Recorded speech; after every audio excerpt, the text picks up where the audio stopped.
বাংলাদেশে বিনিয়োগে আশার আলো দেখছেন বিদেশিরা। বিনিয়োগ সম্মেলনে এসে কর্মপরিবেশ দেখে রীতিমতো আগ্রহ প্রকাশ করেছেন তারা। দক্ষিণ কোরিয়া, চীন সহ 40 দেশের 60 জন বিনিয়োগকারী ঘুরে দেখেন চট্টগ্রামের কোরিয়ান ইপিজেড ও মিরসরাই অর্থনৈতিক অঞ্চল। জুলাই বিপ্লবের পর বদলে যাওয়া বাংলাদেশে বিনিয়োগ কতটা সম্ভাবনাময় তার সন্ধান করতে চট্টগ্রামে বিদেশি বিনিয়োগকারীদের এই সফর। আন্তর্জাতিক বিনিয়োগ সম্মেলনের প্রথম দিনে দক্ষিণ কোরিয়া, চীন সহ 40 দেশের 60 জন প্রতিনিধি ঘুরে দেখেন চট্টগ্রামের আনোয়ারায় কোরিয়ান ইপিজেড।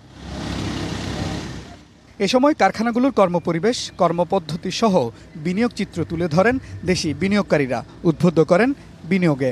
যমুনা ইলেকট্রনিক্স ঈদে ডাবল খুশি অফার সিজন 3, যে কোনো পণ্য কিনলেই পাচ্ছেন নিশ্চিত ঈদ উপহার। তারা চাচ্ছে যে বাংলাদেশে অবস্থিত অন্যান্য ইপিজেডগুলি কোনটা কি অবস্থায় আছে সেটার সরজমিনে তাদেরকে দেখানো, এবং তারা দেখার পরে they will make up their mind যে বাংলাদেশে বিনিয়োগের সত্যিকার অবস্থা কি এবং কিভাবে এখানে বিনিয়োগ আরও বৃদ্ধি করা যায়। কারখানা স্থাপন সহ বিনিয়োগের সার্বিক চিত্র দেখে আশাবাদী বিদেশি বিনিয়োগকারীরা। তবে এসবের মাঝেও বিনিয়োগ করা নিয়ে নানা সীমাবদ্ধতা নিরসনে সরকারের সদিচ্ছাকে ইতিবাচক হিসেবে দেখছেন তারা। আমরা বাংলাদেশে বিনিয়োগে আগ্রহী। খাদ্য উৎপাদনে বাংলাদেশ ইতিবাচক ভূমিকা রাখছে। আমরা এখানে বিনিয়োগ করে লাভবান হব আশা করছি। বিনিয়োগের জন্য অনুকূল জায়গা হিসেবে বিশ্ব দরবারে বাংলাদেশকে তুলে ধরায় লক্ষ্য বলছেন আয়োজকরা। কিভাবে কোরিয়ান ইপিজেডকে আরও এক্সপেডাইট করা যায়, কিভাবে এখানে বিনিয়োগ আকর্ষণ করা যায়, কিংবা আরও বিদেশি বিনিয়োগ নিয়ে আসা যায়, এই লক্ষ্যকে টার্গেট করে এবং এই সামিটকে আমরা কোরিয়ান ইপিজেডকে বিনিয়োগকারীদের সামনে উপস্থাপন করছি।